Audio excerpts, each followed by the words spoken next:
தலைப்பு செய்திகள். வசந்த கென்னாகொட வழக்கின் உயர் நீதிமன்றத்தின் அறிவிப்பு.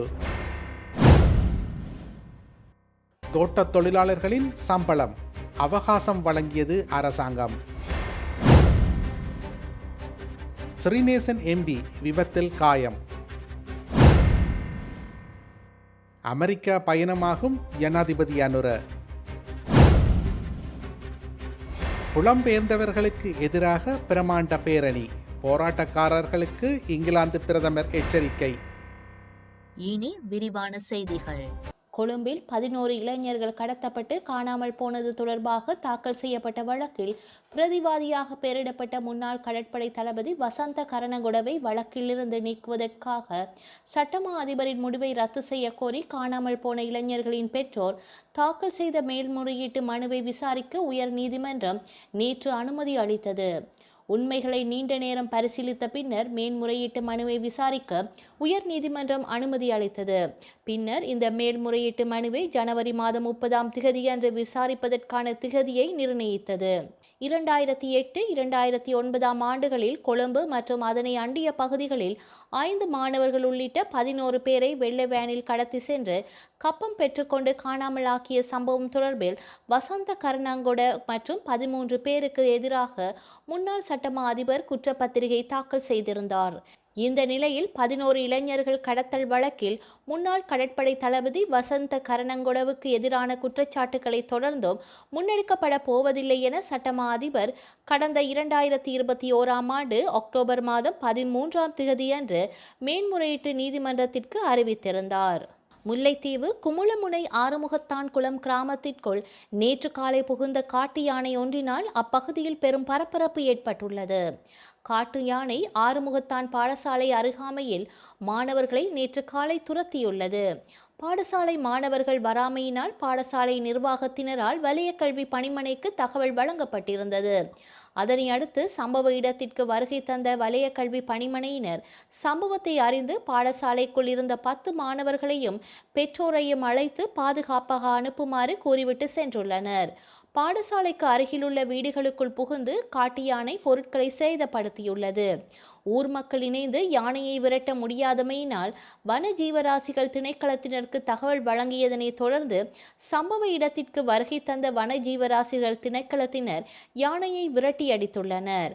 குறித்த யானை குறித்த கிராமத்திற்குள் 3 மணித்தியாலங்கத்திற்கு மேலாக நின்று பெரும் பரபரப்பை ஏற்படுத்தியிருந்தமை குறிப்பிடத்தக்கது.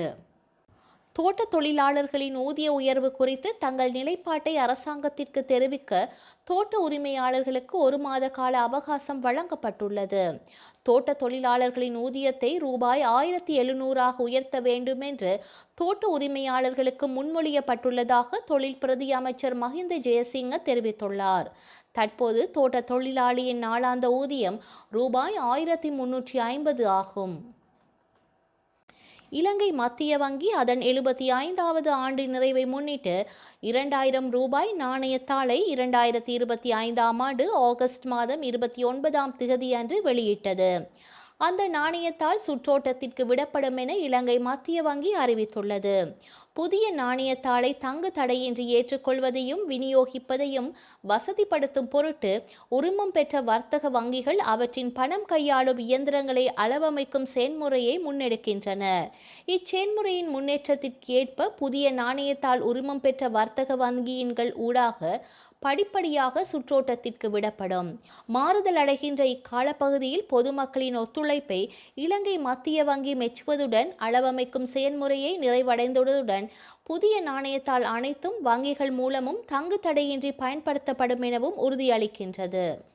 கல்வி அமைச்சுக்கு வந்த தேசிய பாடசாலைகளை சேர்ந்த ஆசிரியர்கள் குழு ஒன்று அமைச்சு வளாகத்திற்குள் அமைதி போராட்டத்தில் ஈடுபட்டது.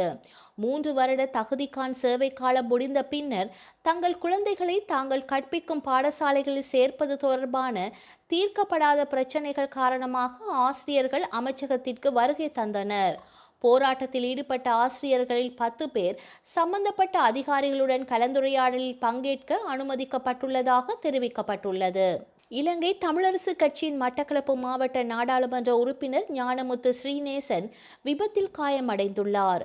மட்டக்களப்பு களவாஞ்சிக்குடி பிரதேச செயலகத்திற்கு அண்மையாக அவரின் வாகனமும் கார் ஒன்றும் மோதி இந்த விபத்து இடம்பெற்றுள்ளது.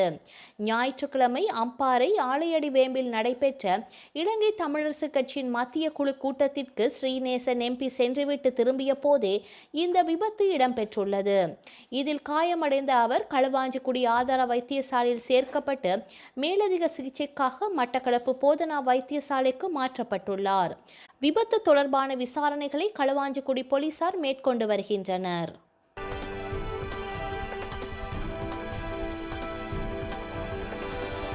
இங்கிலாந்தில் வெளிநாடுகளில் இருந்து வந்து குடியேறுபவர்களுக்கு எதிராக அந்நாட்டின் தீவிர வலதுசாரி ஆர்வலரான டாமி ராபின்சன் தலைமையில் லண்டனின் பிரம்மாண்ட பேரணி நடைபெற்றது. சுமார் 1,00,000க்கும் மேற்பட்டவர்கள் லண்டன் வீதிகளில் இறங்கி இந்த போராட்டத்தில் ஈடுபட்டனர். அப்போது போராட்டக்காரர்கள் போலீசாரிடையே மோதல் ஏற்பட்டது. இதில் 26 போலீசார் காயமடைந்தனர். இந்த நிலையில் போராட்டக்காரர்களுக்கு இங்கிலாந்து பிரதமர் கெய்ர் ஸ்டார்மர் எச்சரிக்கை விடுத்துள்ளார். இது தொடர்பாக அவர் கூறியதாவது: மக்களுக்கு அமைதியான முறையில் போராட்டம் நடத்த உரிமையுள்ளது. இங்கிலாந்து சகிப்புத்தன்மை, பன்முகத்தன்மை மற்றும் மரியாதை ஆகியவற்றின் அடிப்படையில் கட்டமைக்கப்பட்ட ஒரு நாடு. நமது கொடி நமது பன்முகத்தன்மையை குறிக்கின்றது. ஆனால் இன ரீதியான மிரட்டலை பொறுத்து கொள்ள மாட்டோம். மற்றவர்களை மிரட்டுவதன் மூலமாகவோ அல்லது பணியில் இருக்கும் அதிகாரிகளை தாக்குவதன் மூலமாகவோ அவர்கள் சட்டத்தை கையில் எடுக்கக்கூடாது என தெரிவித்துள்ளார். தற்போது ஒருவருக்கு எலும்பு முறிவு ஏற்பட்டால் மீண்டும் எலும்புகள் சரியாவதற்கு சில மாதங்கள் வரை ஆகின்றது. அதுவரை பாதிக்கப்பட்டவரின் அன்றாட வாழ்க்கை பெரும் பாதிக்கப்படுகின்றது. இந்நிலையில் எலும்பு முறிவு ஏற்பட்டால் இனி அறுவை சிகிச்சைக்கு பதில் 3 நிமிடத்தில் அதனை ஒட்டி சரி செய்யும் பசையை சீனாவின் ஜெஜியாங் பல்கலைக்கழக விஞ்ஞானிகள் உருவாக்கியுள்ளனர். போன் 02 என அழைக்கப்படும் இந்த பசை இரத்தம் இருந்தால் கூட 3 நிமிடங்களில் 2 எலும்புகளையும் துல்லியமாக ஒட்டிவிடும் என்றும் 150 பேருக்கு நடந்த சோதனை வெற்றி அடைந்ததாகவும் விஞ்ஞானிகள் கூறியுள்ளனர். எலும்பு குணமடையும் போது இந்த பசை உடலால் இயற்கையாகவே உறிஞ்சப்படும் என்பதால் அறுவை சிகிச்சை தேவைப்படாது என்று விஞ்ஞானிகள் தெரிவித்துள்ளனர். வரலாற்றில் இன்று